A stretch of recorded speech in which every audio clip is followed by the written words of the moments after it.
debar jantungku, getar nadiku berbaur dalam angan-anganmu. Kebiar pelangi jingga.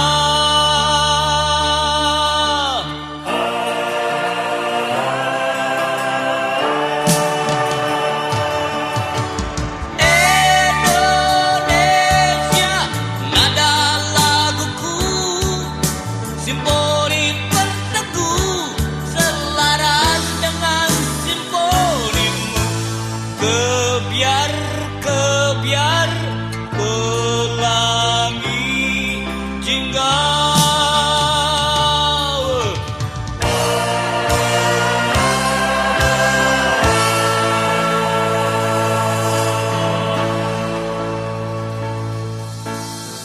Biarpun bumi berguncang, kau tetap Indonesiaku.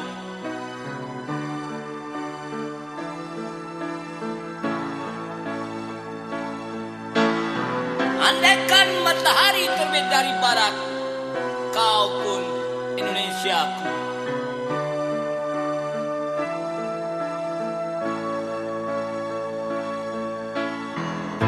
Tak sebilah pedang yang tajam dapat palingkan daku darimu.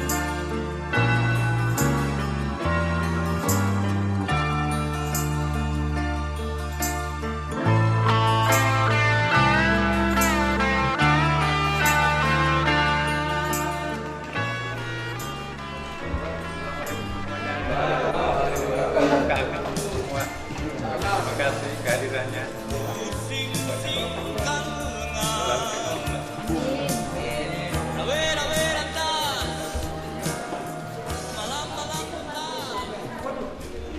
Baik, acara akan kita mulai. Terima kasih kehadirannya Pak Refli. Bismillahirrahmanirrahim. Assalamualaikum warahmatullahi wabarakatuh. Waalaikumsalam warahmatullahi wabarakatuh. Allahumma sholli ala sayyidina Muhammad wa ala alihi Muhammad. Alhamdulillah kita bisa bertemu kembali di acara lebarannya teman-teman disabilitas. Lebaran. Jadi ini adalah peringatan, kebahagiaan, kesenangan bagi teman-teman disabilitas, yaitu lebarannya. Hari ini bukan hanya di Indonesia tapi di seluruh dunia. Lebaran disabilitas internasional, HDI kita mengenalnya. Agar tertibnya acara, saya bacakan susunan. Ya. Pertama, pembukaan yang akan disampaikan oleh ketua panitia, dan kemudian acara menyanyikan lagu Indonesia Raya yang akan dipimpin oleh Nur Hayati sebagai dirigen. Kemudian pembacaan kalam ilahi oleh teman kita tunanetra, yaitu Doni Iskandar, Quran Surah Ibrahim ayat 7 hingga ayat 10. Kemudian sambutan penasehat dari PPD FI Pak Siswadi, sambutan Imam Besar Masjid Istiqlal Pak Kiai Al-Nazar Rudin, dan sambutan dari Gubernur Pak Anies Baswedan. Insya Allah akan hadir. Tapi kita berjalan aja. Mudah-mudahan hadir, tidak hadir nggak apa-apa. Kita jalan aja terus.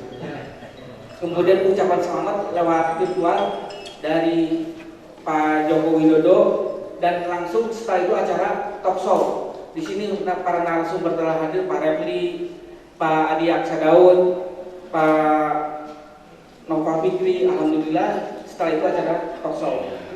Menginjak pada acara pertama menyanyikan lagu Indonesia Raya, silakan kepada dirigen. Teman-teman dipersilakan untuk berdiri. Hiduplah Indonesia Raya. Indonesia Raya tanah airku, harum darahku. Di sanalah aku berdiri, jadi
membacakan kalam ilahi Al-Quran oleh teman kita tunanetra Dodi Iskandar. Ada yang terlupakan. Berdasarkan absen telah hadir 70 orang teman-teman dari berbagai macam disabilitas. Ada fisik, tunanetra, tunarungu, tunagrahita, ada juga. Alhamdulillah yang membacakan Al-Quran terhadir. Ini membacakan menggunakan Al-Quran Braille. Kita bisa baca Quran biasa tapi belum tentu baca Al-Quran Braille. Bisa jadi Pak Nazar itu belum bisa Pak kalau Quran Braille terus belajar lagi.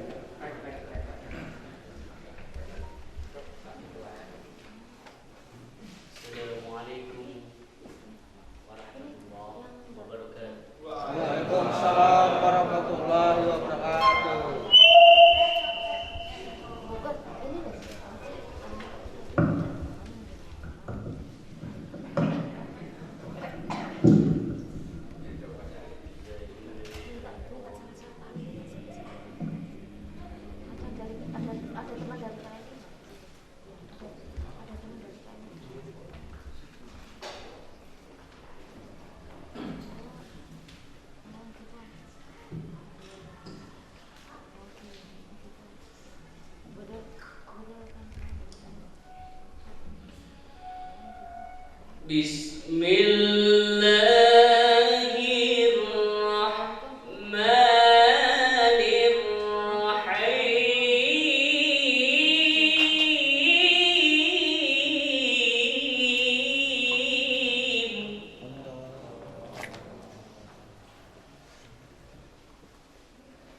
وَإِذْ تَأَذَّنَ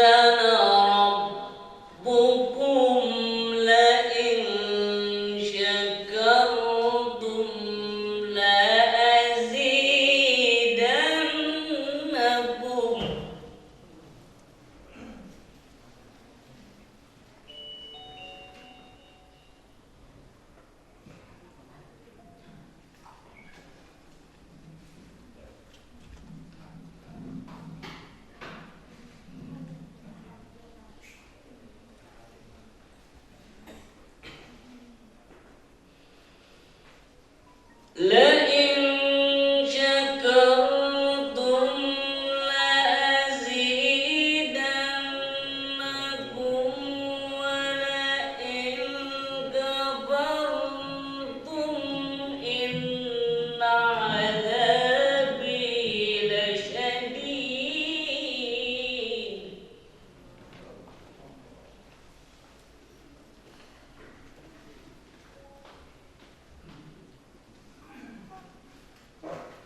dengan menyebut nama Allah yang Maha Pemurah lagi Maha Penyayang. Dan ingatlah juga, tatkala Tuhanmu memaklumkan, sesungguhnya jika kamu bersyukur, pasti kami akan menambah nikmat kepadamu. Dan jika kamu mengingkari nikmatku, maka sesungguhnya azabku sangat pedih. Dan Musa berkata, jika kamu dan orang-orang yang ada di muka bumi ini semuanya mengingkari nikmat Allah, maka sesungguhnya Allah Maha Kaya lagi Maha Terpuji. Belumkah sampai kepadamu berita orang-orang sebelum kamu, yaitu kaum Nuh, Ad-Samud, dan orang-orang sesudah mereka? Tidak ada yang mengetahui mereka selain Allah. Telah datang rasul-rasul pada mereka, membawa bukti-bukti yang nyata, lalu mereka menutupkan tangannya kepada mulutnya karena kebencian dan berkata, sesungguhnya kami mengingkari apa yang kamu suruh menyampaikannya kepada kami, dan sesungguhnya kami benar-benar dalam keraguan-raguan yang menggelisahkan terhadap apa yang kamu ajak kepadanya. Berkata rasul-rasul mereka, apakah ada keraguan-keraguan terhadap Allah, pencipta langit dan bumi? Dia menyuruh kamu untuk memberi ampunan kepadamu dari dosa-dosamu dan menangguhkan siksaanmu sampai masa ditentukan. Mereka berkata, kamu tidak lain hanyalah manusia seperti kami juga. Kamu menghendaki untuk menghalang-halangi, membelokkan kami dari apa yang selalu disembah nenek moyang kami. Karena itu, datanglah kepada kami bukti yang nyata. Maha benar Allah dengan segala firman-Nya. Assalamualaikum Warahmatullahi wabarakatuh. Waalaikumsalam warahmatullahi wabarakatuh.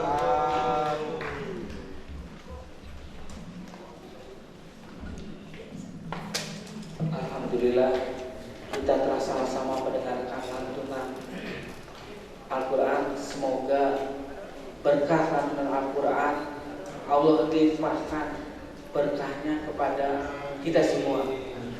Amin ya rabbal alamin. Beberapa waktu yang lalu saya pernah ngobrol sama teman-teman, apakah kita yang sudah bisa baca Al-Quran awas, bahasanya kan awas, bisa membaca Al-Quran dengan Braille bisa, tapi itu mengalami kesulitan jika sudah di atas 20 tahun, apalagi makin tua makin susah. Kenapa? Berkaitan dengan alat peraba kita, indera raba kita tidak terlatih. Makin tidak terlatih, makin sulit untuk membaca. Jika lebih dini dilatih untuk membaca Braille, Latin ataupun Al-Quran, maka lebih mudah untuk belajar membaca. Acara berikutnya sambutan dari penasehat PPD RI Pak Siswadi, saya persilakan. Bismillahirrahmanirrahim. Yang saya muliakan, saya hormati Pak Profesor Dr. Nasaruddin. Yang saya hormati kakak kita Pak Adiansa Daud. Yang saya hormati Pak Refli Harun. Yang saya hormati Mas Naufal Fikri, yang saya hormati BNI Pak Muhadi dan para undangan, yang saya hormati Ketua Umum Persatuan Penyandang Disabilitas Fisik Indonesia, yang saya hormati panitia, yang saya hormati dan terima kasih juru bicara isyarat yang selalu hadir. Assalamualaikum warahmatullahi wabarakatuh. Waalaikumsalam warahmatullahi wabarakatuh. Alhamdulillahirabbil alamin wassalatu wassalamu asrofil anbiya'i wal mursalin wa maulana sayyidina Muhammadin wa ala alihi washabihi ajmain amma ba'du. Pertama, kami panjatkan syukur kehadirat Allah Subhanahu wa Ta'ala yang telah memberikan hidayah barokah kepada kita semua, sehingga pada siang ini kita bisa silaturahim dalam suasana yang penuh hikmah. Dan tak lupa saya ucapkan terima kasih yang sebesar-besarnya kepada Pak Profesor Nazarudin, khususnya yang telah memberikan fasilitas, memberikan tempat untuk acara Hari Disabilitas Internasional tepat tanggal 3 Desember, yang dalam istilah ini merupakannya lebaran dari penyandang disabilitas Indonesia. Dan alhamdulillah tema hari ini, tema acara ini adalah disabilitas bersyukur. Sangat menyentuh sekali tadi ketika ayat Al-Quran surat Ibrahim awali dari ayat 7 sampai ayat 10, karena ada memori tersendiri, khususnya ayat 7 yang tersimpan dalam telinga saya pada saat saya siuman ke hari 20 karena kecelakaan sehingga tangan saya diamputasi. Ada seorang ustaz yang membisiki saya, la in zakartum la azidannakum wa la in kafartum inna azabi lasyadid. Saat itu saya menerima karena firman Allah pasti benar, tetapi saat itu saya juga ada penolakan. Kenapa tangan saya hilang kok harus bersyukur? Tapi lambat laun dengan adanya keyakinan itu, alhamdulillah sampai sekarang hingga saat ini kita senantiasa berlatih menambah rasa syukur kita. Oleh sebab itu, kepada teman-teman kita yang telah ditakdirkan sebagai penyandang disabilitas yang memiliki keterbatasan, yakinlah di balik keterbatasan itu, bersama keterbatasan itu ada kelebihan. Dan kelebihan itulah yang hendaknya kita lihat, yang harus kita kembangkan dan harus menjadi pemicu kita untuk berprestasi dalam dunia maupun akhirat. Yang kedua, Bapak Ibu, alhamdulillah saya merupakan salah satu panitia seleksi yang memberi mandat untuk menseleksi Komisioner Nasional Disabilitas yang tanggal 1 Desember yang lalu telah dilantik oleh Bapak Presiden. Di tengah pandemi, saya harus memilih 14 dari 1.200 yang mendaftar.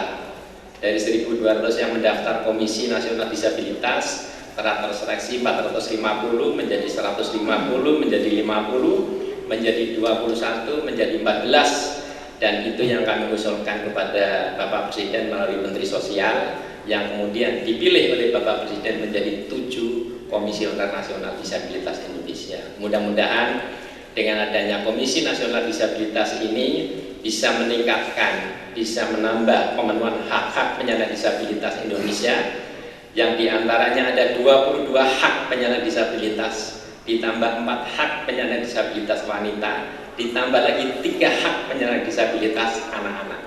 Ada 27 yang harus kita kawal sebagaimana Undang-Undang Nomor 8 Tahun 2016.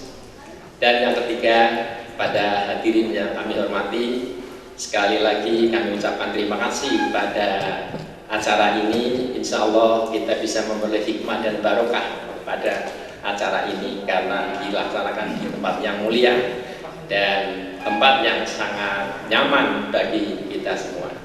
Demikian Bapak Ibu yang ingin kami sampaikan, kurang lebihnya sekali lagi saya ucapkan terima kasih atas dukungan, bantuan dan supportnya, dan tentu apabila ada suatu hal yang kurang berkenan kami mohon maaf yang sebesar-besarnya. Wabillahi taufiq wal hidayah. Wassalamualaikum warahmatullahi wabarakatuh. Waalaikumsalam warahmatullahi wabarakatuh. Acara berikutnya sambutan dari Pak Kiai, Pak Nazar, dipersilakan Pak Kiai. Bismillahirrahmanirrahim. Assalamualaikum warahmatullahi wabarakatuh. Waalaikumsalam warahmatullahi wabarakatuh. Alhamdulillahilladzi an'amana bi afdalil adyan wa yubayyinu lana tariqataha wa maktuban fil Qur'an. Asyhadu an la ilaha illallah wa asyhadu anna Muhammadan 'abduhu wa rasuluh. Shahihul Burhan. اللهم صل وسلم على سيدنا وحبيبنا وشفيعنا مولانا محمد صلى الله عليه وسلم. Amma ba'd. Yang saya hormati dan sama-sama kita muliakan para tamu-tamu Allah Subhanahu wa taala di rumahnya ini. Wabil khusus di sini hadir sejumlah tokoh di tengah-tengah kita. Adinda saya Dr. Haji Adi Aksadau, MSI. Saya kira kita perlu banyak belajar. Satu hal yang saya tidak bisa lupakan dari Adinda yang satu ini, disiplin kerja.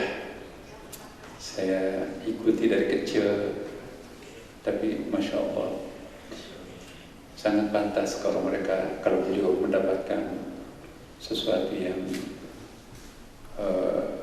luar biasa.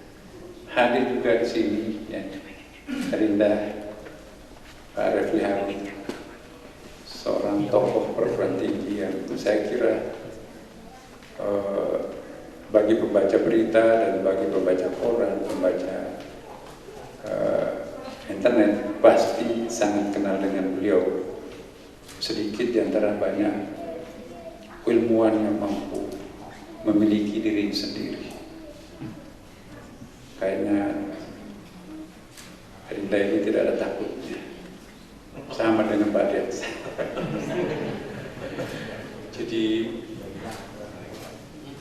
teman-teman semuanya belajarlah, bukan saja nanti apa yang disampaikan oleh beliau, tapi sosok pribadi dua orang ini itu bisa menjadi pelajaran berharga buat kita semuanya.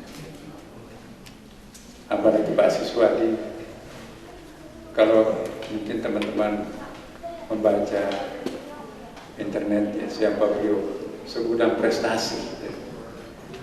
Betul-betul kekurangan fisik tidak boleh menjadi penghalang untuk berprestasi. Dan ini yang terjadi pada diri Pak Siswadi. Di sini juga hadir Adinda Pak Nopal.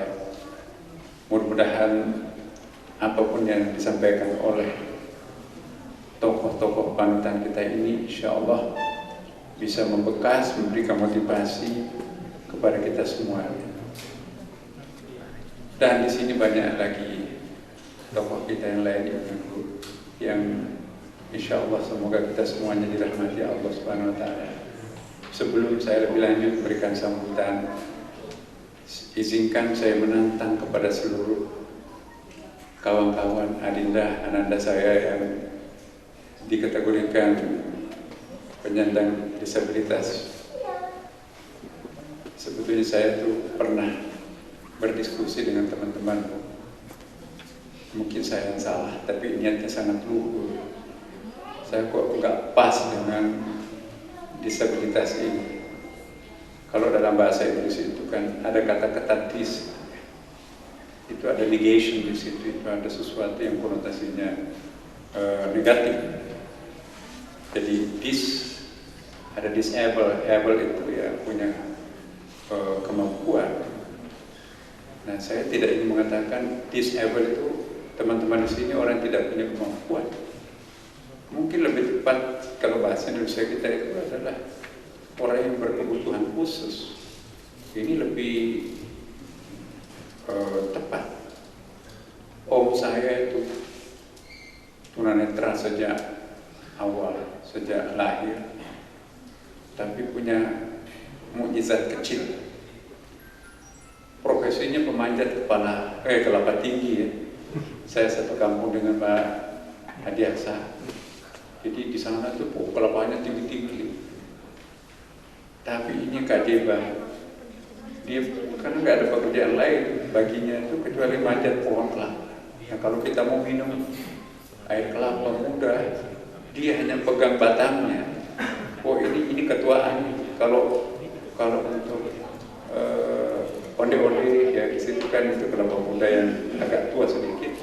Tapi kalau mau air yang bisa dibuka isinya itu dengan sendok ya ini.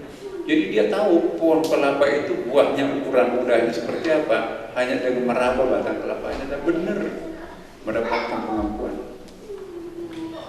Nah, jadi tidak bisa kita katakan orang seperti ini disabilitas, karena dia punya kemampuan melebihi orang-orang yang awas. Dan di dalam Al-Quran, Bapak Ibu sekalian, ada ayat yang sangat penting. Afalam yasiru fil ardi fatakuna lahum qulubun yaqiluna biha aw adhanu yasma'una biha. Lalu ada ayat berikutnya, apa namanya itulah sambungan ayatnya. Fa innaha la tudmal absar walakin tudmal qulub allati fis sudur. Ya. Jadi Allah memberikan peringatan kepada kita bahwa ada orang yang melakukan keonaran, ya. Padahal lengkap panca indera. Tapi kata Quran, fa innaha la tudmal absar. Yang buta itu bukan mata kepalanya, tapi yang buta itu adalah mata hatinya. Jadi yang lebih hina itu ialah matanya melihat tetapi mata kalbunya tidak melihat. Apakah ini bisa disebut disabilitas? Jadi itu saya ingin mengingatkan kepada kita semuanya bahwa cacat itu bukan penghalang untuk berprestasi dan bukan alat untuk mendiskreditkan orang. Ada sejumlah nabi pilihannya Allah yang cacat, antara lain Nabi Musa alaihissalam. Sejak kecil itu kan dia nggak bisa mengucapkan bahasa-bahasa yang bisa dipahami karena lidahnya cacat. Ketika ia masih bayi, mencabut jenggotnya Fir'aun, lantas akan digorok apa dibunuh oleh Fir'aun. Inilah orang yang akan menggantikan saya, kata Siti Asia ibunya. Jangan Bang, ini anak kecil kok mau dimarahi, mau dibunuh, ya. Tapi kok tarikan jenggotnya itu lebih kejam daripada orang dewasa. Ini juga keanehan. Dikasihlah bara api di piring. Kalau bara api ini dia makan, berarti dia anak kecil tidak tahu menahu. Tapi kalau dia menghindar, berarti dia bukan anak kecil biasa. Ini anak istimewa. Nah, begitu dikasih bara api yang menyala, itu langsung ditangkap baru dimasukkan di mulutnya. Maka itu cacat seumur hidup, lidahnya tidak bisa bicara. Makanya itu diutuslah adiknya Nabi Musa yang namanya Nabi Harun, ya, ini Pak Harun. Diutuslah Nabi Harun, Harun untuk menjadi nabi. Juru bicaranya sangat fasih. Kenapa? Karena Nabi Musa sangat cerdas otaknya, tapi tidak bisa bicara, tidak bisa dipahami karena apa? Lidahnya cacat. Meskipun cacat, tetapi apa kata Quran? Nabi yang paling cerdas dalam Al-Quran itu adalah Nabi Musa. Ada ayatnya bahwa Nabi Musa itu wa kallamallahu Musa taklima. Nabi Musa itu mampu bercakap-cakap dengan Allah Subhanahu wa taala. Saking cerdas. Tapi Nabi Musa juga punya keterbatasan. Ya. Dia hanya mengandalkan akal pikirannya. Maka terpaksa disuruh harus belajar ke seorang yang tidak terkenal, yang namanya Khidir. Hati-hati orang yang tidak populer. Ya, boleh jadi tidak populer di bumi, tapi dia selebriti langit. Itulah Khidir. Dan jangan terpukau terhadap selebriti bumi, belum tentu ia terkenal di langit. Seandainya kita boleh memilih mana lebih penting untuk kita terkenali, lebih baik kita terkenalnya di langit karena di situ abadi. Di dunia ini hanya numpang lewat, tempat transit. Ya. Jadi ananda semua yang ada di sini, yang termasuk penyandang, tidak perlu berkecil hati. Mungkin memang majhulun fil ard, walakin ma'lumun fis sama. Tidak populer di bumi, tapi nanti akan populer di langit. Teman-teman sekalian, tadi ayat yang dibacakan surah Ibrahim ayat 7. Saya sedikit kritik itu terjemahannya, dan ini juga kritikan terhadap mubalik kita. La in syakartum la azidannakum.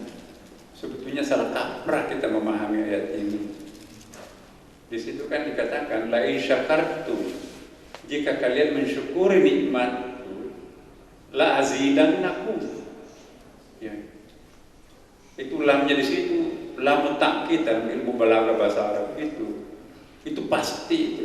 La azidannakum, pasti kami akan tambahkan. Tambahkan apa?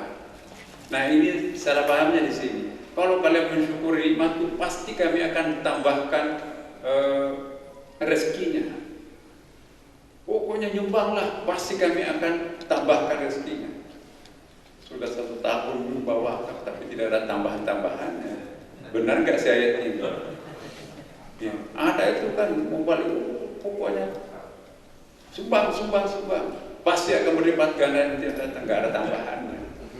Itu memanipulasi pemahaman ayat. Tidak begitu ayatnya. Tidak ada ayat yang mengatakan la in syakartum la azidanna rizqakum. Iya. Kalau kamu mensyukuri nikmatku, dipahami mensyukuri itu bersedekah gitu kan. La azidannakum, pasti kami akan menambahkan rezeki. Bukan. Kum itu kata ganti daripada diri kita sendiri ya kan. Jadi seolah-olah Allah akan mengatakan, jika kalian mensyukuri nikmatku, pasti aku akan menambahkan kapasitas dirinya. Pasti kami akan melapangkan dadanya. Kira-kira lebih tepat itu maksudnya. Kalau deposito kita hanya, kalau kita depositonya 10 juta misalnya, kita sumbang tinggal 8 juta. Dengan harapan janji mubalik kita itu nanti akan jadi 2 kali lipat, nggak ada tambahannya, sudah 3 tahun tuh. Jangan salahkan ayat, itu bukan kata Allah seperti itu, kata penceramah. Yang ditambahkan itu sebetulnya bukan rezeki dalam pengertian materi fisik itu, tapi kelapangan dada. Dulu ketika deposito kita itu 10 juta, itu sumpah kita, nggak ada longgarnya. Tapi ketika kita menyumbang 35 juta tabungan kita, tapi kok hati kita lapang seperti punya 5 miliar. Itu lazidannakum. Bukan lazinan dari sekaku, kapasitas diri kita. Nah, teman-teman yang berkebutuhan khusus itu ya, kalau kita mensyukuri nikmat Allah Subhanahu wa taala, itu pasti akan ditambahkan. Ditambahkan apanya? Mungkin tidak perlu menjadi normal seperti yang biasa, tetapi hati kita ini menjadi lapang, lebih tenang daripada orang-orang yang sempurna itu. Betapa banyak orang yang sempurna, tapi kata Quran itu la ta'mal absar walakin ta'mal qulub. Yang buta itu bukan mata kepalanya, tapi mata hatinya. Lebih bahaya kalau mata hati itu buta daripada mata kepala. Nah, inilah teman-teman, seandainya kita tahu apa hikmah di balik apa yang Allah berikan kepada kita, maka pasti kita akan mensyukuri apa yang Allah berikan. Karena itu ayat yang dibacakan tadi itu perlu kita clearkan juga. Ya, syukur itu ada 2 macam, teman-teman. Ada syukur, ada syakur. Yang lebih istimewa itu adalah syakur. Apa perbedaan syukur dan syakur? Kalau syukur, atau begini, saya ulangi dari awal. Syukur itu kan memuji. Tapi memuji itu, teman-teman, ada 4 tingkatan. Kalau memuji, mulutnya memuji tapi hatinya tidak. Bahasa Arabnya tamaddah. Lain mulut, lain hati. Manis sekali mulutnya, tetapi hatinya pahit. Hipokrit, munafik. Ada lagi, manis mulutnya, tapi hatinya juga manis. Apa yang keluar pujian di mulutnya, seperti itu hatinya pun juga memuji. Itu namanya tahmid. Alhamdulillahi Rabbil alamin. Memuji mulutnya tapi juga memuji batinnya. Itu namanya tahmid. Kalau ada lagi di atasnya tahmid, yaitu syukur. Bukan saja memuji, tetapi dia ada action. Ya. Teman-teman, saya nanti terakhir makan siang ya, karena dipromosi pejabat eselon 3 atau 2. Saya dapat jabatan ini karena kerjasama kita semuanya. Ya, maka itu saya terakhir. Itu baru syukur. Tapi kalau alhamdulillah teman-teman saya dipromosi, itu baru tahmid. Lebih penting syukur daripada tahmid. Yang dikatakan dalam ayat tadi, la in syakartum. Ya. Bukan la in tahmid, ya kan? La in syakartum di situ, jika kalian mensyukuri nikmatku, yang akan ditambahkan kapasitasnya itu bukan orang yang memuji di mulutnya tapi tidak ada actionnya. Nah maka itu mari kita naik kelas. Jangan lagi menggunakan tamadah tapi tahmid. Kalau perlu jangan hanya tahmid tapi naik kelas kepada syukur.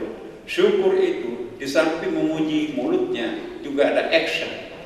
Ada aksi nyata untuk memberikan berbagi kepada yang lain. Itu namanya syukur. Tetapi di atas syukur itu masih ada. Di atasnya syukur itu adalah syakur. Nah itulah apa perbedaan antara syukur dengan syakur. Kalau syukur ialah mensyukuri apapun yang datang dari, mensyukuri nikmat Allah. Mensyukuri nikmat Allah dengan cara berbagi. Dapat proyeknya menang, alhamdulillah, tapi berbagi. Keluarkan sedekahnya, infaknya, ya, zakatnya, jariyahnya, hibahnya, wasiatnya, usyurnya, humusnya, ya. Dan itulah yang dikeluarkan. Itulah yang disebut dengan syukur. Mensyukuri nikmat Allah dengan cara berbagi, itu syukur. Tapi di atas syukur masih ada satu puncaknya, yaitu syakur. Syakur itu lebih tinggi daripada syukur. Kalau syukur itu mensyukuri nikmat Allah. Tapi kalau syakur mensyukuri apapun yang datang dari Allah. Termasuk mensyukuri kekurangan, termasuk mensyukuri kelemahan, termasuk mensyukuri musibah, termasuk mensyukuri penyakit. Itulah syakur. Dan inilah yang dikatakan dalam Al-Quran, wa qalilun min ibadiyasy syakur. Hanya sedikit sekali di antara hambaku yang sampai ke tingkat syakur. Yang banyak itu syukur, lebih banyak lagi tidak bersyukur. Nah, saya menduga dengan keras bahwa teman-teman kita yang ada dalam ruangan ini sudah di atasnya syukur, sudah syakur sekarang. Kenapa? Dia rela menerima pemberian Allah apa adanya. Hati-hati terhadap orang yang syakur, sebab dia bisa menggunakan mata Tuhan untuk melihat, bisa menggunakan telinga Tuhan untuk mendengar. Apa artinya itu? Mereka sudah tidak punya alam gaib. Alam gaib itu kan tipis tebalnya itu tergantung kepada orang-orang. Ada orang yang sangat transparan. Kalau orang belepotan dosa, pasti transparannya nggak ada. Tuh, tebal tuh alam gaibnya. Tapi kalau orang bersih hatinya, syakur, hati-hati. Karena orang yang mencapai tingkat syakur itu tadi, kalau bahasa hadisnya itu bisa meminjam basirahnya Allah untuk melihat, bisa meminjam sama'ullah untuk mendengar. Ya. Itu namanya qurbun nawafil. Ada lebih tinggi lagi. Di atas qurbun nawafil ada qurbul faraid. Ini maaf, ini bukan sambutan ini. Ya maaf ya. Ini ceramah ini jadinya ini. Maaf ini bukan sambutan ya, tapi boleh saya tambah sedikit? Iya. Jadi kalau qurbun nawafil itu hanya bisa meminjam basirahnya Allah, penglihatannya Allah untuk melihat, hanya bisa meminjam sam'ullah, pendengarannya Allah untuk mendengar. Tapi kalau qurbul fara'i, dia sudah mampu menggunakan ainullah, mata Allah untuk melihat, dan udhunullah, telinga Allah untuk mendengar. Itu sudah sangat-sangat transparan. Itulah yang disebut dengan musyahadah. Qurbul nawafil hanya sampai ke tingkat mukasyafah. Mukasyafah hanya melihat, tapi tidak pori-porinya terlihat. Kalau musyahadah sampai kelihatan pori-pori. Nah, teman-teman yang masuk kelompok yang diistilahkan di sini ini disabilitas ini, saya kira insya Allah di atas syukur itu. Sekarang kita sudah syukur. Kenapa? Karena ya kita sudah mensyukuri apapun yang Allah berikan. Ya, mensyukuri penderitaan, mensyukuri musibah, mensyukuri kelemahan yang ada pada diri kita. Itulah orang yang syukur. Dengan demikian, kita semua yang ada di sini berdoa, kita semuanya adalah orang-orang syukur. Ya. Kalau orang sudah sampai ke tingkat syukur, itu Khalilullah. Apa itu Khalilullah? Ibrahim Khalilullah. Dari kata khalaf. Khalil itu ya kalau misalnya begitu dekatnya antara dia dengan Tuhannya, itu Khalilullah. Kalau kita lihat apa misalnya bendera lah merah putih kita tuh. Kita melihat bendera merah putih, oh bendera merah putih. Yang terlihat merah putih. Tapi kalau kita memindahkan fokus penglihatan kita ingin lihat kainnya, bahannya, apakah itu sutra atau katun ya, apakah itu katun atau sutra, maka kita mendekatkan mata kita. Oh ini ternyata sutra ini. Oh ini ternyata gabungan antara katun dengan sutra. Nah ketika kita fokus bahwa ini sutra, ini bukan sutra, hilang merah putihnya di sini. Ya. Tapi begitu kita perhatikan merah putihnya hilang, apakah itu sutra atau katun. Batiknya bagus sekali, cantik sekali. Nah ketika kita fokus pada batiknya, hilang bahannya, apakah itu sutra, batik sutra atau batik emas. Nanti kalau kita fokus ingin lihat benangnya, oh ini ternyata sutra, maka hilang indahnya batik itu. Itu namanya khalil. Ya. Selama kita masih lihat pohon itu pohon, berarti kita bukan khalilullah. Nah kalau kita melihat ternyata engkau juga yang tampil dalam bentuk pohon, ternyata yang tampil menampilkan jubah burung, jubah matahari, jubah laut, ternyata engkau semuanya. Fa'in matu'al fatama wajahullah. Jadi sini berganti antara Nabi Ibrahim dan Allah di situ. Nah itulah perbedaan antara qurbul nawafil dan qurbul faraid. Jadi secara mikro jenjang-jenjang penglihatan kita itu bertingkat-tingkat Bapak Ibu. Karena itu saya ingin memberikan suatu inspirasi yang sangat penting buat kawan-kawan saya di sini yang menyandang disabilitas ini. Kalian semuanya itu adalah termasuk orang yang syakur. Kenapa? Karena mensyukuri pemberian Allah seperti apa adanya sekarang kan? Iya. Kalau kita sudah masuk kategori syakur, itu manusia langka di mata Allah. Apa kata Allah? Wa qalilun min ibadiyasy syakur. Hanya sedikit sekali di antara hambaku masuk kategori syakur. Yang banyak itu adalah bersyukur. Nah, teman-teman semuanya, jangan memandang enteng ya penyandang disabilitas. Nabi Muhammad SAW pun itu pernah ditegur dalam surah Abasa wa tawalla an ja'ahul a'ma.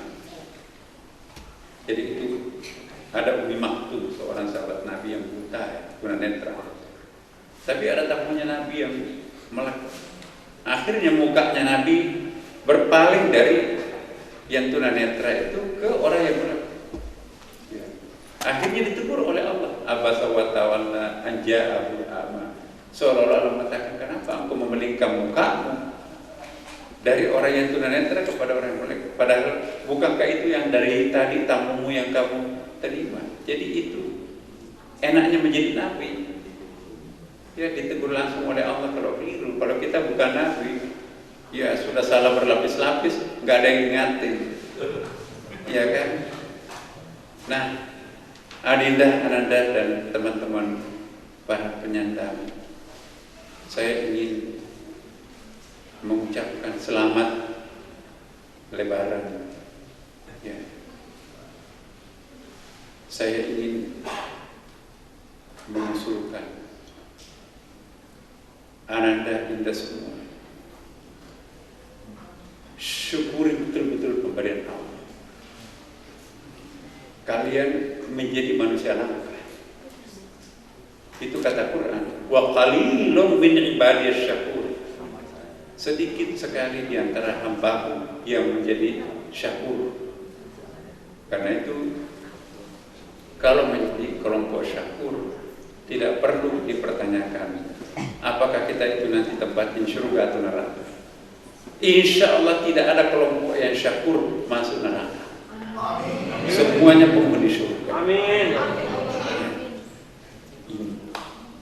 Walaupun teman-teman merasa juga punya dosa, tetapi kelemahan yang Allah berikan itu menjadi produksi terhadap kelemahan yang ada. Kalau mampu mensyukuri apa adanya, maka itulah benar-benar naik kelas. Bukan lagi mampu menggunakan basirahnya Allah, tapi ainullah. Bukan saja mampu mendengarkan dengan sam'ullah, tapi udhunullah. Maka itu kami mohon kepada Ananda, Adinda, saudara-saudara semua, doakan kami. Doanya orang yang syakur itu makbul. Ya. Kelompok syakur itu lebih mulia daripada anak yatim. Anak yatim itu tidak pernah mendapatkan pujian wa qalilun min ibadiyas syakur. Doanya anak yatim itu makbul, apatah lagi doanya kelompok-kelompok disabilitas. Insya Allah orang tua penyandang itu tidak pernah menderita. Selalu doanya makbul. Tanya bapaknya, ibunya. Kan seringkali kita mendengarkan, memang anak saya begitu, tapi semenjak aku lahirkan dia tidak pernah menderita. Seringkali kita dengar. Jadi jangan menghina dan jangan meledek dan jangan memandang enteng, sebab kalau dia berdoa tidak ada jarak dirinya dengan Allah Subhanahu wa Ta'ala. Ananda semuanya, karena atas dasar itulah saya diberi amanah untuk menjadi imam besar sekaligus ketua harian Badan Pengelola Masjid Istiqlal. Kami betul-betul memberikan prioritas sangat penting kepada kelompok-kelompok disabilitas. Buktinya, teman-teman. Pertama, kami membuat toilet untuk disabilitas di bagian selatan sana. Ya, mungkin tidak ada masjid di Jakarta yang selengkap fasilitasnya. Insya Allah bulan Maret akan datang, kami akan menambah lift sudut-sudut untuk diperuntukkan pada kelompok disabilitas. Perhatikan Bapak Ibu, pintu masuknya itu tegel-tegelnya itu ada cembungnya itu. Karena saya lihat di luar negeri ya, itu kita ada orang yang maaf ya kalau tunanetra itu kan jangan pakai tegel biasa, itu tegelnya ada direction itu bisa menuntut dia ke pintu mana. Nah, berapa pintu yang dilewati masuk di Istiqlal ini, ya itu semuanya menggunakan direction untuk kelompok-kelompok disabilitas. Banyak orang nggak tahu, kok kenapa sih dibikin gembung-gembung begini, itu kan merusak. Nanti justru Anda egois. Ini peruntukannya untuk teman-teman kita yang kelompok tunanetra. Nah, kemudian di samping itu, ya, ini demi Allah, teman-teman. Bukan kali ini saya bicara seperti ini karena Bapak Ibu ada di sini. Lihat dalam sidang-sidang pembangunan di atas, selalu yang saya usulkan, pokoknya kita akan berikan tempat-tempat tertentu khusus bagian depan, agak ke tengah, untuk kelompok-kelompok disabilitas. Termasuk kami juga akan menyeleksi juru bicara isyarat, seperti kami sudah ketemu 1 orang, ya. Dan itu nanti setiap ceramah-ceramah di lingkungan Istiqlal akan didampingi oleh kelompok penerjemah seperti itu. Kenapa? Saya takut Allah murka kalau kita menyepelekan mereka. Nabi pun ditegur, abasa wa tawalla an ja'ahu, apalagi kalau cuma imam besar. Nah, kita nggak ada apa-apanya. Tanda syukur kita, maka kita harus memberikan penghargaan kepada teman-teman kita yang berkebutuhan khusus. Ya. Kemarin ada tes seleksi. Saya ingin muazzin itu juga ada kelompok disabilitas, tapi syaratnya harus tes. Ya, kebetulan yang mendaftar itu adalah jauh lebih baik dari teman-teman kita memang yang, karena ini Istiqlal kan akan mewakili Indonesia. Gagasannya Pak Yusuf Kala, Pak JK sebagai ketua daerah. Ya, muazzinnya Istiqlal itu nanti akan dinilai di masjid-masjid dan di TV-TV, supaya nanti suara-suaranya itu kan banyak. Suara muazzin itu justru bukan mengajak orang pergi ke masjid, menyakitkan hati telinganya orang. Nah, maka itu kalau diseragamkan seperti di Timur Tengah itu kan banyak negara itu. Ya. Jadi IT itu nanti yang akan memancarkan suara azannya Istiqlal menggema di menara-menara masjid. Tapi itu masih kita akan diskusikan, siapa tahu ada kelompok yang tidak setuju. Kita tidak boleh memaksakan kehendak, karena itu negara demokrasi kita di sini kan. Aduh, ini sambutannya panjang. Bapak Ibu sekalian, mohon maaf. Terakhir saya ingin sampaikan, acara apapun yang akan dilakukan oleh kelompok disabilitas, kami siap mewadahi Bapak Ibu.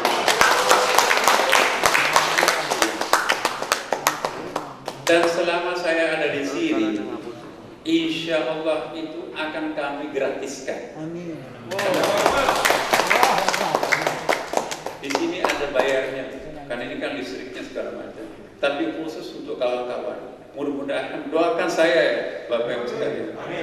Kalau mesti harus bayar, saya pribadi yang akan bayarkan. Hanya saya mohon kepada Anda, doakan Al-Fakir Nasaruddin Umar ini, semoga ya sama dengan kalian masuk kategori asyakur. Demikian Bapak Ibu sekalian, terima kasih atas kerauhannya ke sini ya, Adinda, Pak Yasa, Mas Harun ya, kawan-kawan yang lain, senang sekali ya. Jadikanlah rumah ini adalah rumahnya sendiri. Jadikanlah masjid ini adalah masjidnya. Demikian, semoga ada manfaatnya. Wassalamualaikum warahmatullahi wabarakatuh.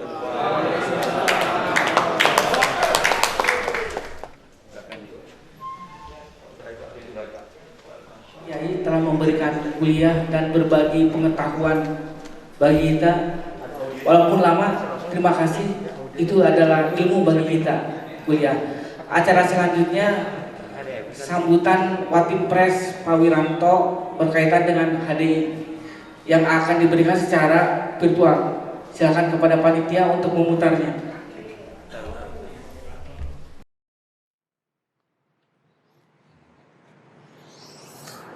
Assalamualaikum warahmatullahi wabarakatuh. Salam sejahtera untuk kita sekalian. Om Swastiastu, Namo Buddhaya, salam kebajikan.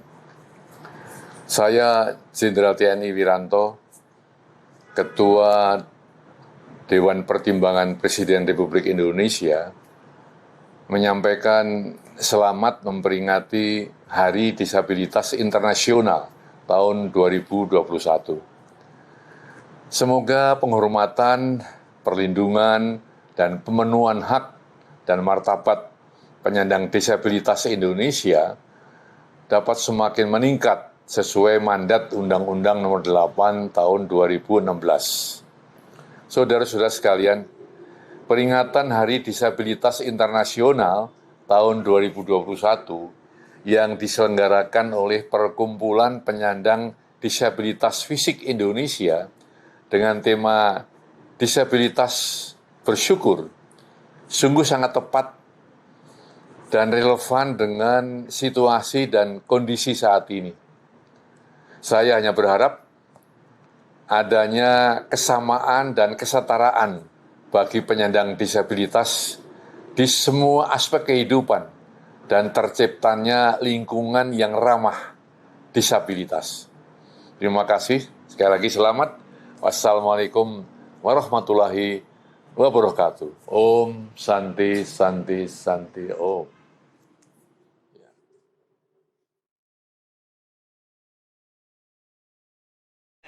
Iya.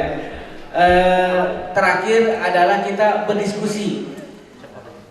Saya persilakan kepada beberapa narasumber, Pak Adi Aksa Daud, Pak Rafli Harun, Bang Noval Fikri untuk maju ke depan. Terima kasih Pak Kiai. Mohon doanya Pak Kiai. Tema kita disabilitas bersyukur. Di luar beberapa narasumber ini siap-siap ada yang kita untuk berbicara khusus untuk transport, ada Mas Iwan dari Transjakarta, Pak Siswadi juga akan bicara secara keseluruhan. Jadi di luar narasumber di depan ini. Saya persilakan Pak Adi Aksa Daud dulu Pak. Jadi tema kita hanya 2 kata Pak. Disabilitas bersyukur. Jadi tafsirkan narasumber masing-masing bebas merdeka untuk mentafsirkan disabilitas bersyukur ini. Dari Pak Adi Aksa Daud dulu. Silakan Pak. Baik, terima kasih. Assalamualaikum warahmatullahi wabarakatuh. Alhamdulillah, alhamdulilladzi arsala rasulahu bil huda wa dinil haqqi liyudhhirahu 'ala dini kullihi wa kafaa billahi shahida. Asyhadu an la ilaha illallah wahdahu la syarika lah. Asyhadu anna Muhammadan abduhu wa rasuluhu la nabiyya ba'dah. Allahumma shalli wa sallim wa barik ala sayyidina Muhammad wa ala alihi wa sahbihi ajma'in, amma ba'd. Yang saya hormati Pak Siswadi, Bapak sekalian, Prof. Rafli Harun dan Anda Noval Fikri serta panitia, ada Pak Bung Taufik sejuta umat. Saya kenalnya beliau di tahun 2000-an awal ya, tahun 1999 ya, kalau salah, tahun 2001 bikin aksi kita di Monas 1 juta umat ya. Taufik ya. Waktu itu presidennya Gus Dur ya. Nah, kita bikin, saya waktu itu jadi ketua KPI Prof. Jadi sama-sama, beliau istrinya juga penyandang juga. Baik, saya nggak usah banyak-banyak, saya kira kita dengarkan dari anak-anak Fikri. Juga Prof. Rafli, saya cuma menyampaikan aja waktu saya pengalaman aja. Waktu saya jadi Menteri Pemuda Olahraga, Bapak Ibu sekalian, saya nggak pernah pakai kata-kata mensana in corpore sano. Dalam badan yang sehat terdapat jiwa yang sehat. Saya nggak pakai Prof. Kenapa? Karena banyak orang yang badannya sehat, tapi jiwanya nggak sehat. Badannya hebat, pakatnya bagus, tapi kerjanya ngerampok, korupsi, makan uang negara, makan uang vaksin, makan uang bansos. Itu orang-orang yang sehat badannya, tapi sakit jiwanya. Jadi tidak saya pakai selama saya jadi. Baik, jadi kata-kata mensana in corpore sano, dalam badan terdapat jiwa yang sehat, tidak saya pakai. Karena banyak orang yang badan sehat, jiwanya kacau, hancur. Tapi kalau jiwanya sehat, badannya tidak sempurna, tapi dia bisa berbuat yang banyak dan dia menjadi orang yang syakur seperti Bapak dan Ibu sekalian ada di sini. Luar biasa. Waktu itu ada penyandang disabilitas juga ya di kantor Menpora, itu ada atlet-atlet ya, Paralimpik namanya. Kita Pak Siswadi. Saya kasih semangat mereka. Mereka boleh dalam fisik yang terbatas, tapi mereka punya mental yang sangat kuat. Bahkan mereka kemarin mendapatkan medali-medali yang luar biasa karena mereka berjuang dengan sepenuh hati, gitu loh. Beda orang badan sehat, kuat-kuat, ya kan, pejabat, bintang, tapi ya makan uang, rampok, ya, mencuri, uang bansos diambil, uang vaksin diambil, itu semua dikasih makan buat anak-anak yang haram. Ya, jadi itu kita tidak pakai itu, Prof. Alhamdulillah kita semua yang ada di sini, insya Allah jiwanya pada sehat. Jadi yang dibangun adalah al-quwatul ruh, kekuatan ruhiyah, bukan kekuatan fisik, tapi al-quwatul ruh. Makanya Rasulullah menyuruh kita berpuasa untuk membangun kekuatan jiwa. Baik, saya kira di dalam surat Al-A'raf ayat 179 Allah berfirman, "Walaqad darabna li jahannama katsiran minal jinni wal ins lahum qulubun la yafqahuna biha wa lahum a'yunun la yubsiruna biha wa lahum adhanun la yasma'una biha ulaika kal an'am bal hum adall wa ulaika humul ghafilun." Jin dan manusia itu sebagian besar isi neraka itu jin dan manusia. Yang punya mata tidak dipergunakan untuk mendengar ayat Allah, punya telinga tidak dipergunakan untuk mendengar ayat Allah, punya hati tidak dipergunakan untuk mentadabbur ayat Allah. Ulaika kal an'am, mereka sama dengan binatang, ternak. Balum adol, bahkan lebih rendah dari itu. Nah, oleh karena itu, biar orang sempurna otaknya, sempurna pemikirannya, sempurna matanya, sempurna telinganya, tapi kalau dia kerjanya tidak benar, hanya menghasut orang, memakan makanan yang haram ketika dia menjabat, merasa dia di atas segala-galanya, tunggulah awal kehancurannya. Kalau tidak di dunia, pasti dia dapat di akhirat nanti.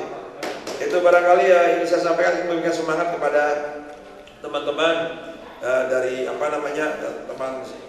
teman-teman dari disabilitas dan Pak Siswadi. Terima kasih, kita bertemu udah lama Pak ya, sejak Menteri, sejak IPHI juga Ikatan Persaudaraan Haji Indonesia. Dan marilah sama-sama. Nah, biasanya orang kayak kita ini sering kena fitnah. Jadi difitnah macam-macam. Tapi kita bersyukur pada Allah Subhanahu wa taala.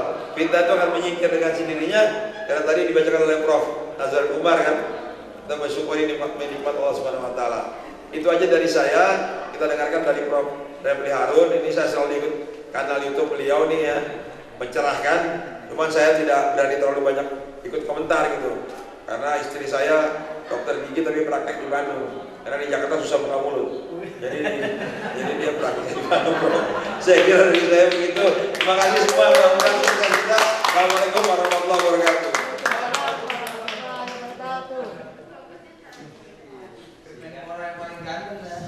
Waalaikumsalam. Terima kasih Pak Adi Aksa Daud. Selanjutnya Pak Refli. Jadi Pak Refli, ini temanya sangat singkat, hanya 2 kata, disabilitas bersyukur. Ditafsirkan sama Pak Refli sesuai dengan disiplin ilmu dan pandangan Pak Refli, mereka aja Pak. Silakan. Ya, terima kasih yang saya hormati Pak Aksa Daud, Menpora periode 2004-2009, Pak Siswadi yang juga baru saya kenal sekarang, Ibu-ibu dan bapak sekalian, Assalamualaikum warahmatullahi wabarakatuh. Waalaikumsalam warahmatullahi Salam wabarakatuh. sejahtera bagi kita semua. Tadi saya kesini sudah diwanti-wanti oleh istri saya, ikut istri saya. Tolong jangan ngomong politik katanya. Kami lapor lagi. Jangan ngomong politik. Begitu saya mendengarkan Pak Adi Aksa Daud, wah ini langsung ngegas dia. Tapi ibu-ibu dan bapak sekalian, saya lebih patuh kepada istri saya ketimbang Pak Adi Aksa Daud. Jadi saya hanya ingin ngomong tentang pengalaman saya yang terkait dengan disabilitas ini. Tadi waktu Pak Profesor Pak Kiai sambutan, saya bikin pantun dalam benak. Nah, jadi pantun itu saya ingin sampaikan begini. Lupa saya. Oke, karena tidak catat. Oke. Kalau kerja harus tuntas. Kan? Cakepnya mana? Cakep. Jadi saya ulangi, kalau kerja harus tuntas. Cakep. Karena waktu kita terbatas. Cakep. Walaupun kita disabilitas, Cakep. tapi kita punya kualitas. Jadi tadi saya bertemu Pak Taufik Hidayat Senin yang lalu waktu press conference, meminta 2 pejabat publik paling tidak bertanggung jawab terhadap tadi bisnis di masa pandemi. Tiba-tiba dia mengatakan, katanya tanggal 3 ini adalah Hari Disabilitas Internasional, HDI. Saya bilang, saya punya anak autis, itu masih masuk kategori nggak? Karena saya membayangkan disabilitas itu mungkin ada persoalan dengan panca indera dan lain sebagainya. Masuk katanya. Saya punya anak, namanya Naufal Fikri. Jadi ini agak KKN sedikit. Jadi dia juga, ya, jangan lihat ini. Dia juga ya punya akun YouTube-nya, namanya akun Naufal. Nah, coba. Kalau tepuk tangan jangan ragu-ragu ya. Jadi ibu-ibu dan kawan-kawan semuanya, bapak-bapak semua, ketika saya membuat YouTube ini untuk putra saya, Naufal, dan kemudian baru menyusul saya, jadi saya dahulukan dia, dalam benak saya adalah walaupun dia penyandang autis, dia harus punya harapan ke depan. Kenapa harus punya harapan ke depan? Karena saya melihat negara masih abai terhadap penyandang disabilitas. Salah satunya adalah anak-anak autis misalnya. Jadi ketika saya berkesempatan mendapatkan beasiswa Fulbright selama 1 tahun di Amerika Serikat, itu saya sempatkan membawa keluarga, istri dan 2 anak. Tapi mereka menyusul setelah saya stay di sana 1 bulan. Karena saya ingin mereka mendapatkan pengalaman. Jadi ada advantage-nya. Anak saya penyandang autis waktu itu tahun 2006. Kita mencari sekolah itu susahnya minta ampun. Jadi sebelum dia usia 2006, dia kelahiran tahun 1999, 25 September. Jadi sekarang usia dia 22 tahun. 22 tahun.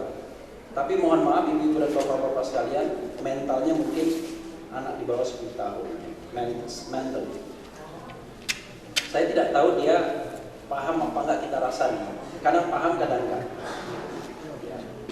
Nah, tahun 2006 itu usia dia 6 tahun karena awal-awal untuk sekolah. Waktu itu kami tinggal di daerah Kebonjeruk. Cari sekolah susahnya minta ampun. Padahal dia kan sebelum sekolah itu terapi terus ya. Jadi dia bisa ngomong mama itu baru 3 tahun. Baru 3 tahun bilang mama, ma. Kemudian nulis itu ya dia sering nulis di lantai gitu. Tapi intinya dia terapi terus. Terapi setiap hari karena sehari itu 2 kali atau 3 kali sekali pada tahun 2004 sampai 2006.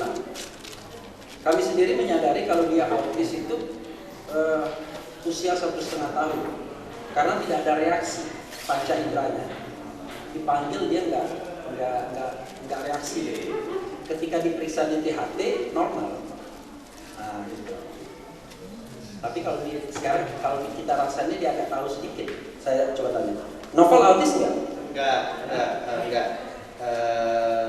Enggak, saya normal ya. Jadi dia begitu. Nah, ada sekolah yang mau menerima dia di Depok, daerah di Depok.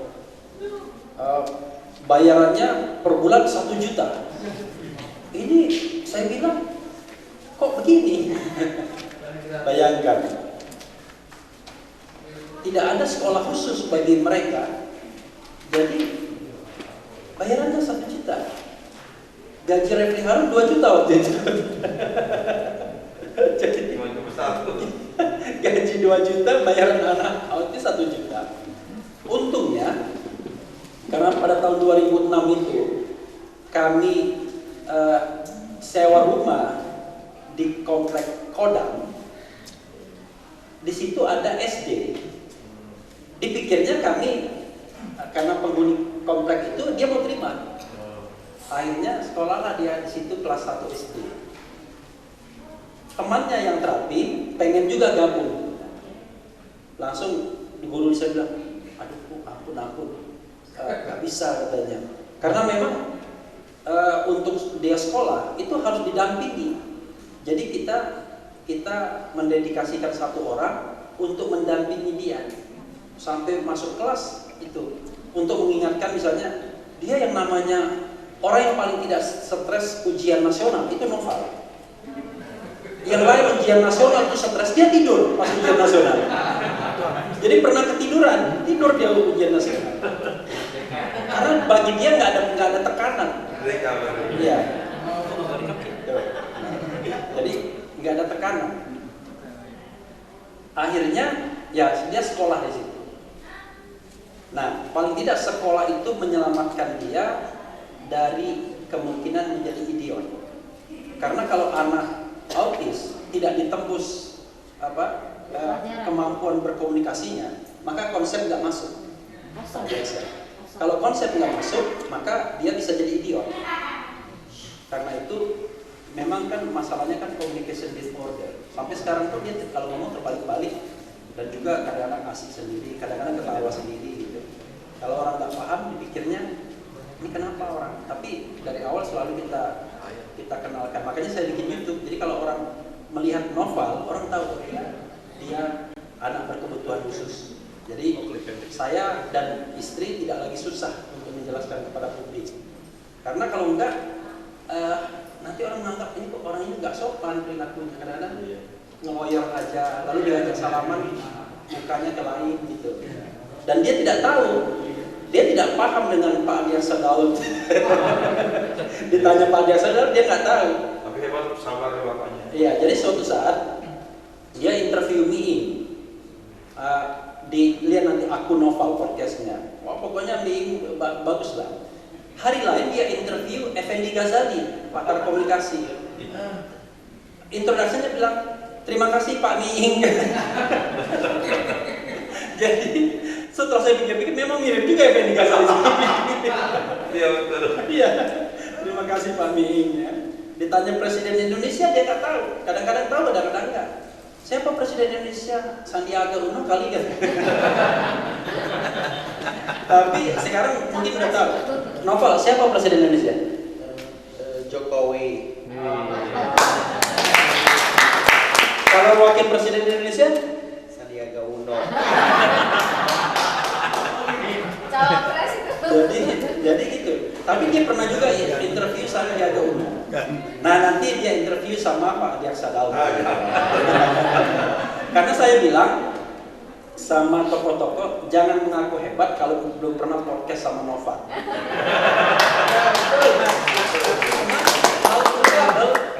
Ya kan, disable person kayak begini, ini yang menunjukkan kemampuan kita kan, bagaimana menghidupkan suasana, kesabaran dan lain sebagainya. Kalau ngomong sama bapaknya gampang, ditanya sekali nyerocos jawabnya. Gak susah ya. Kalau sama Novel, waduh bagaimana menghidupkan suasana. Jadi pertanyaan pertama ke Pak Sandiaga Uno apa? Pak Sandi pernah ke Monas nggak? Padahal kantor Sandiaga Uno di depan Monas. Jadi pertanyaannya begitu ya. Kemarin dia interview sama tukang pembuat thumbnail ini saya, namanya Pak Jo. Pembuat yang gambar di depan kalau itu YouTube itu namanya thumbnail. Mas Jul pernah di penjara nggak? Gara-gara dia pernah interview dengan sebelumnya namanya Anton Permana. Oh, dokter Anton. Ya, yang kemarin gara-gara Omnibus Law tiba-tiba ditangkepin satu-satu kan. Ternyata begitu dibatalkan oleh MK, nah, mereka minta rehabilitasi dong kira-kira. Iya. Orang nggak salah kok ya. Oke. Nah, akhirnya alhasil dia sekolah. Tahun 2007 saya dapat Fulbright dan saya berangkat ke Amerika. Bagaimana caranya? Dia juga bisa ikut sama kakaknya, ayunya kalau bahasa Palembang itu kakaknya itu yang kota-kota itu, yang kayak cowok itu. Nah, berdiri. Nah, itu kakaknya. Tapi perempuan, tomboy aja. Jadi dia kalau tidur, walaupun punya kamar masing-masing, dia selalu gabung sama adiknya. Dia nggak mau pisah, dia nggak. Alasannya sederhana, karena di kamar dia nggak ada televisi. Di kamar Ayunya ada, dan memang sengaja kita nggak taruh televisi di kamar dia, kalau nggak dia akan asik sendiri. Gitu. Nah waktu kita mau ke Amerika, kita agak bingung gimana caranya, tapi yang sulit bukan saya, karena saya udah di Amerika. Yang sulit istri saya. Iya, dia ngatur kesana kemari sampai sakit. Intinya adalah bagaimana menerjemahkan dokumen dan lain sebagainya, persiapan, karena dia anak berkebutuhan khusus. Tapi itulah saya sedihnya dengan negara kita. Di sana mereka sangat welcome, nggak peduli mau bangsa apa, agama apa. Kalau dia anak di bawah umur wajib sekolah dan gratis. Mau anaknya warga negara asing, ya kan, bapaknya penyelundup, pokoknya kalau anak sekolah, nggak boleh nggak sekolah, karena wajib sekolah. Gitu. Begitu kita datang, dia datang hari Sabtu. Sabtu istirahat, hari Minggu kita jalan-jalan di sekitar kampus saya, termasuk dijamu orang Pakistan. Lalu hari Senin kita ke sekolah di sana. Kita di refer di sekolah SD di situ, yang di distrik situ, di kecamatan sana.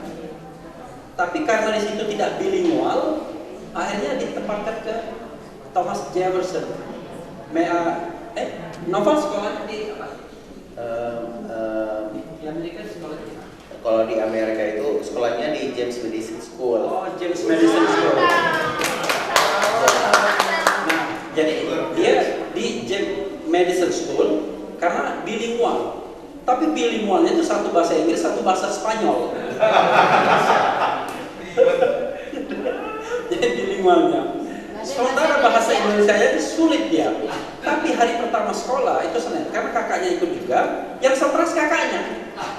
Karena kakaknya kan paham, ngerti. Maksudnya dia tahu lingkungan dan lain sebagainya, dia nggak ngerti. Dia santai kalau ketemu orang, how are you gitu. Kadang-kadang saya bilang kalau nomor masih ingat ya. Hi boy. Hi dad. Hi man. Hi Charles. Saya nggak tahu kenapa dia selalu kalau hi boy, hi dad wajar ya. Tapi hi man jadi hi Charles saya nggak tahu. Jadi akhirnya sekolah dan prosesnya cepat sekali. Senin kita datang, diantar oleh nenek-nenek 60 tahun namanya Cindy Smith. Pakai mobil dan dia mengantar kita. Siapa Cindy Smith? Volunteer, anak-anak yang peduli dengan autism dan lain sebagainya. Dan nggak dibayar. Volunteer aja. Iya, dia antar kita ke sekolah. Lalu hari Selasa dijemput lagi dengan Cindy Smith, karena kita kan nggak punya mobil. Lalu kita harus pakai dengan sama Cindy Smith. Hari Rabu masih Cindy Smith juga kalau tidak salah. Jadi Cindy Smith itu 3 kali menjemput. Hari Kamis sudah ada yang namanya school bus sekolah yang menjemput dia di depan, persis di depan rumah kita, di depan apartemen itu, dan semuanya gratis. Bayangkan, padahal itu bukan kota besar, itu kotanya namanya South Bend atau Notre Dame. Notre Dame itu universitasnya. Kota South Bend itu kira-kira cuma 200.000 saja penduduknya. Tapi Notre Dame itu karena dia besar, universitasnya dia ada kira-kira 15.000 studentnya. Nah, tapi saking care-nya saya sampai kemudian suatu saat dia pernah hilang, tidak hilang sebenarnya. Tapi gimana? Terus. Azan baru berhenti ya. Oke. Ya, oke. Jadi suatu saat dia pernah hilang karena saya kuliah, kemudian ibunya masak di apartemen, kakaknya yang kecil yang kelas 3 SD jagain dia di playground. Tiba-tiba dia ke jalan raya. Jalan. Sebelum dia ke Amerika, dia sudah 7 kali, mungkin 8 kali hilang. Dan mau ditabrak mobil udah berapa kali. Pernah dia di depan MK tuh mobil begini-begini. Karena dia tiba-tiba ke tengah jalan. gitu. Nah, karena dilihatnya ini orang Asia mukanya, maka diantarkan ke University Village, di tempat keluarga tinggal. Kami didatangi oleh dinas sosial Amerika Serikat, dinas sosial setempat. Dia kemudian bilang, intinya kalau Anda nggak mampu akan kami urus. Kalau kamu nggak mampu akan kami urus. Mau diambil alih. Karena kamu katanya nggak bisa menyerahkan tanggung jawab itu kepada anak kecil. Kan yang jagain kakaknya yang di kelas 3 SD nggak bisa. Kamu yang jaga termasuk orang dewasa. Akhirnya kita akan perbaiki intinya. Tapi saya tanya sama yang dinas sosial, kok ini sangat care sekali dengan hal-hal seperti ini. Dia nggak ngomong apa-apa, dia cuma lihat aturannya katanya. Jadi bukan soal apa, pokoknya karena dia ada aturannya, maka dia wajib laksanakan aturan itu, termasuk sekolah bagi dia. Jadi ketika saya membuat YouTube dia, saya mengatakan di situ, walaupun novel itu penyandang autis, dia tidak mau membagikan pesimisme, dia tetap ingin optimis. Tapi dia juga ingin berjuang agar negara peduli sama-sama dengan anak-anak penyandang disabilitas ini. Di Australia, anak penyandang disabilitas seperti autis ini, mereka itu sudah dijamin hidupnya sampai meninggal. Kecil waktu mereka kecil, mereka dikasih susu. Iya, mereka dikasih susu. Kenapa? Enggak, waktu itu anak saya di Australia dan kita bertemu di sebelahnya, dikasih susu setiap hari. Jadi karena dia ibaratnya tidak mampu mempertahankan dirinya sendiri, maka dia wajib dilindungi negara. Makanya saya nyesal waktu itu tidak terlalu aktif dengan ini. Harusnya fakir miskin, anak-anak terlantar dan anak-anak disabilitas atau berkebutuhan khusus misalnya dipelihara oleh negara, begitu. Bukan dipelihara untuk dikembangkan, harusnya dilindungi, bukan dipelihara negara. Ya, to protect. Dalam perspektif human rights itu ada to protect. Nah, sayang sekali memang konsep-konsep kita tentang perlindungan kaum disabilitas ini nggak hidup di negara ini. Bahkan fasilitas publiknya pun nggak hidup juga. Gitu. Makanya kita buatkan YouTube, buat novel agar dia mampu ibaratnya berdiri menunjukkan kelebihannya. Setiap anak kan ada kelebihannya, ya. Tapi intinya adalah kita kan tidak bisa hanya berharap dari society saja, karena tugas negara itu adalah melindungi segenap bangsa, terutama orang yang berkebutuhan khusus yang mungkin tidak bisa melindungi dirinya sendiri dari kerasnya kehidupan. Ini waktu di Amerika kita ajak jalan, kita selalu pegang tangannya dalam usia 7 tahun itu. Karena kalau nggak kita pegang tangannya, dia selalu lari dan dia tidak peduli yang namanya kendaraan barang-barang. Bagi dia ketawa-ketawa aja. Kalau sekarang dia lihat mayat, itu ketawa dia, bukannya sedih. Gitu. Jadi kadang-kadang begitu. Karena itu terakhir, tapi akhir-akhir ini kadang-kadang saya dan istri, terutama istri ya. Kalau bapak-bapak kan biasanya, wah capek, saya cari kerjaan dulu ya. Kira-kira gitu, egois ya. Ya kan? Nah, jadi istri saya terutama yang capek.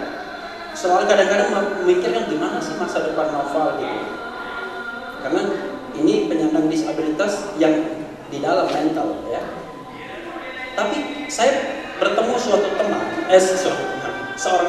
ya. Saya nggak sebutkan namanya. Kalau saya sebutkan tahu pasti. Nah, saya sebutkan lagi namanya Bunda Neno ya. Bunda Neno Warisman gitu. Yang itu ada Pak Haji juga di sini. Jadi dia bilang begini sama saya, kenapa kita sedih? Yang sedih itu kita. Kalau dia udah dijamin surga, dia nggak ada rasa benci, nggak ada rasa dendam, nggak ada misalnya iri dengki dan sama orang. Oh, kita yang masih bermasalah, iya kan? Kita big question, pertanyaan besar dalam diri kita. apakah kita bisa lulus dari ujian dunia ini, kan begitu. Kalau dia kan nggak ada rasa benci, nggak ada rasa gimana, hatinya ya bersih saja. Cuma fortunately untungnya dia masih kuliah.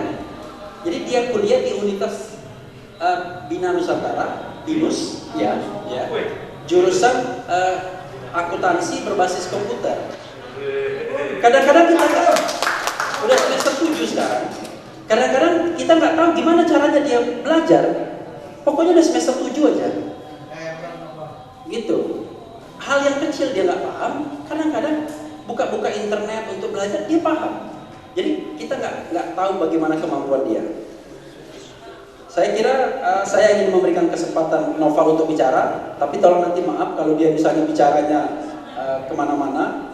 Tadi sama ibunya dikasih sedikit, dan saya berhenti dulu ya karena azannya.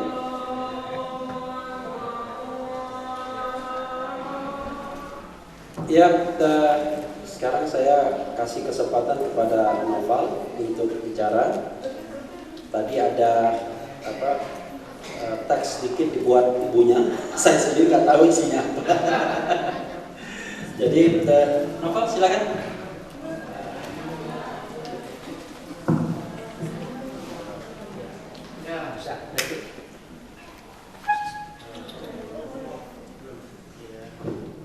Sudah.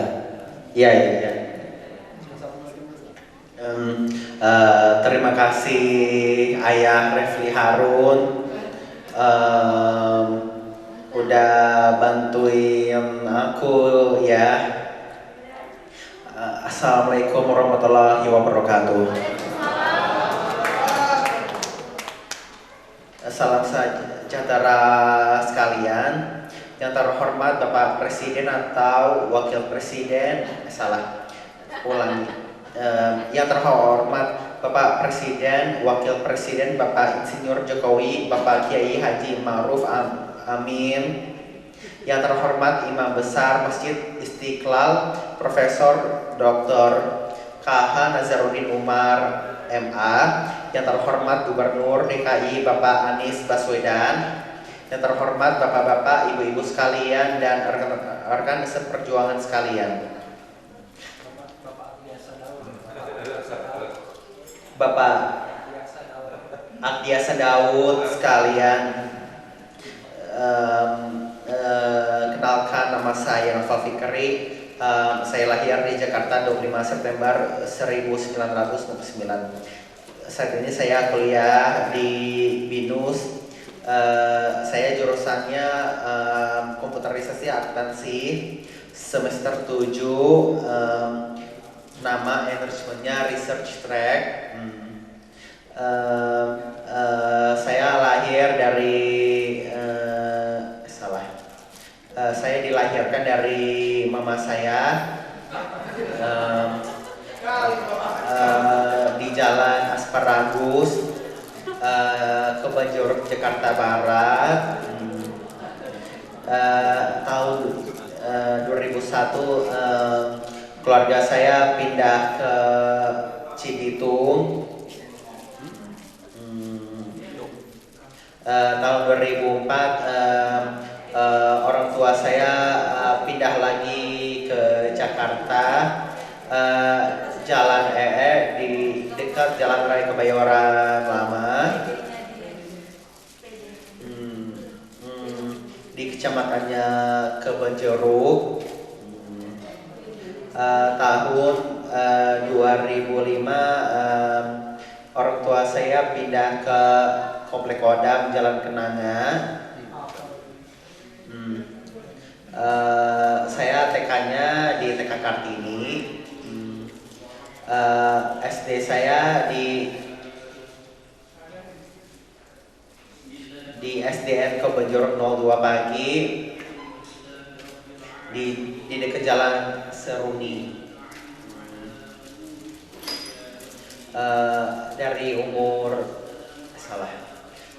Dari kecil umur saya 4 tahun.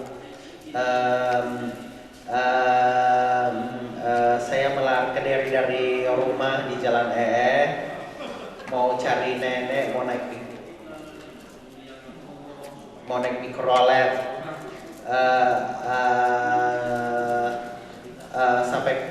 sampai ke jalan Tanah Abang.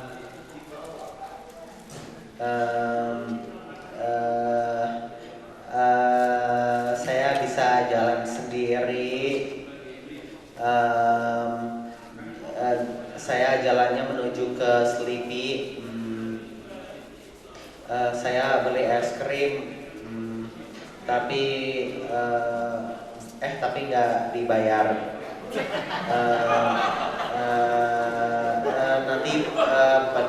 Nanti dimarahin pedagangnya sambil ditangkap polisi.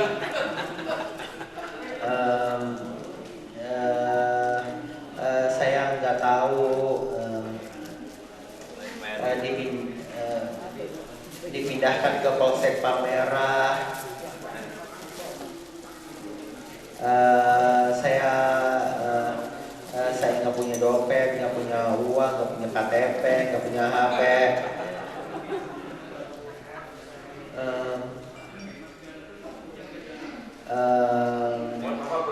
Narasumber sama wawancara mau datang ke rumah saya di Jalan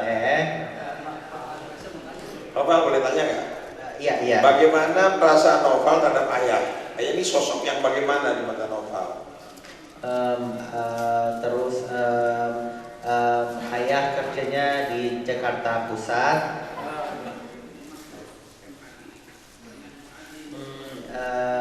Noval sayang nggak sama ayah? Saya sayang sama ayah. Kenapa sayang sama ayah? Karena aku nggak suka ikut sama ayah. Kalau sama bunda? Boleh ke kantor. Sama bunda sayang nggak?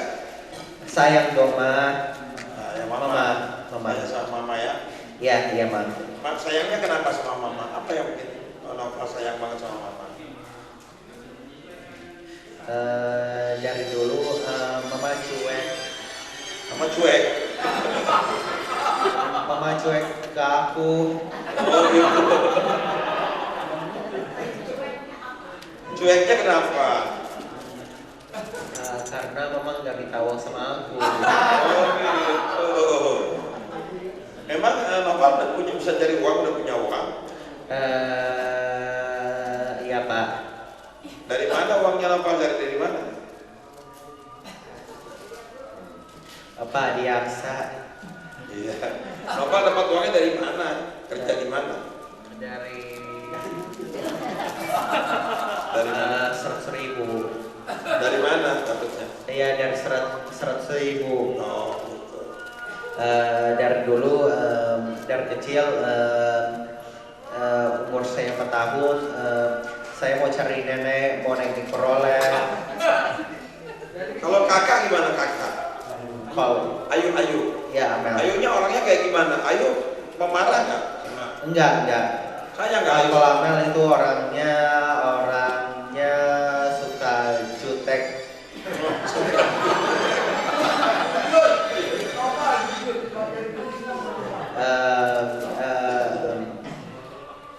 Dari kecil, umur saya 4 tahun, saya mau cari nenek, mau naik mikrolet sampai ke Tanah Abang.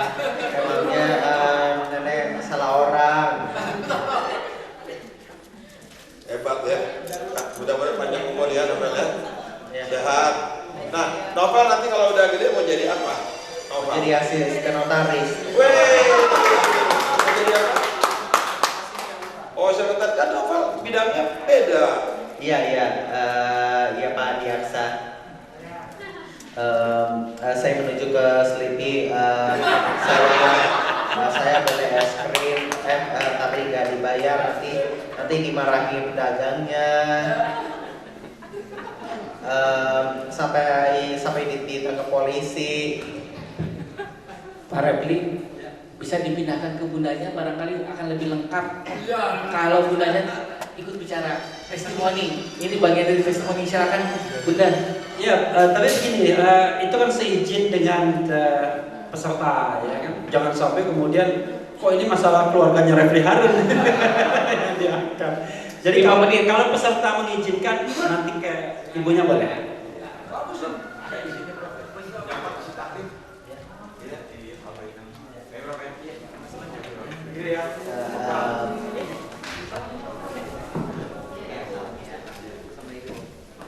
Berapa menit bisa jadi di sini? 15 menit maksimal ya. Oke, mak 5 menit aja. 5 menit ya. Oke. Saya apa yang Seperti pengalamannya Bu, testimoni. pengalaman ya? Pengalaman testimoni. Saya jadi pertama kali ya saya mengetahui Noval itu autism itu karena kan waktu tahun 1 tahun 3 bulan saya melihat Noval ini tidak memberikan respon. Jadi saya bawa ke rumah sakit Cipto untuk diperiksa apakah Noval ini mengalami problem di pendengaran. Ketika saya cek ternyata normal. Setelah itu saya mencoba melihat perkembangannya, mungkin saya terlalu cepat untuk menilai Noval apa gitu ya.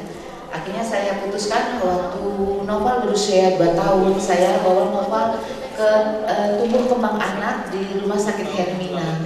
Di sana ada 3 dokter, Dokter Alisara, psikolog sama apa ya? Ada satu lagi saya lupa namanya ya, yang terkait dengan fisik. Ada itu saya lupa nama judul spesialisnya. Nah dari sana umur 2 tahun Noval kemudian dicek EEG jadi saraf gitu.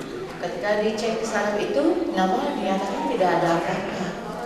Tapi saya lihat ya anak-anak di usia seperti Noval, laki-laki memang selalu punya problem terkait dengan pertumbuhannya.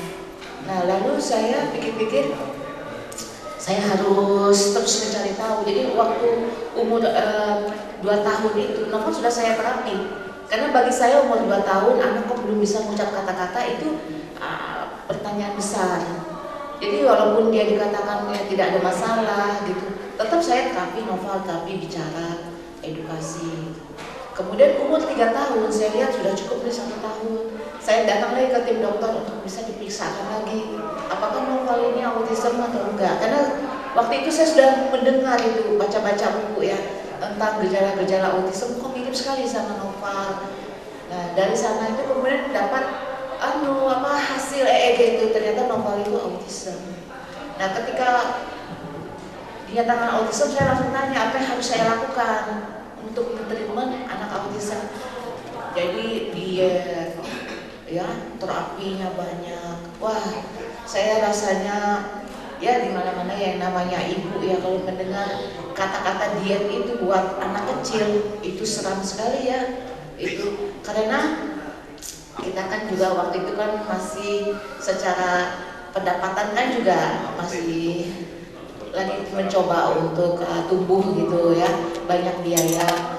Jadi itu berarti kan ada anggaran yang khusus gitu. Kemudian apa yang kita makan tidak bisa kita bagikan kepada anak kita, itu sedih sekali. Jadi kalau kita makan KFC, kita harus lihat bahwa itu ada kandungannya yang tidak cocok. Itu sedih sekali. Itu menyakitkan ya buat apalagi buat seorang ibu gitu ya. Sedihnya. Saya kalau ngomong gini saya sedih sekali.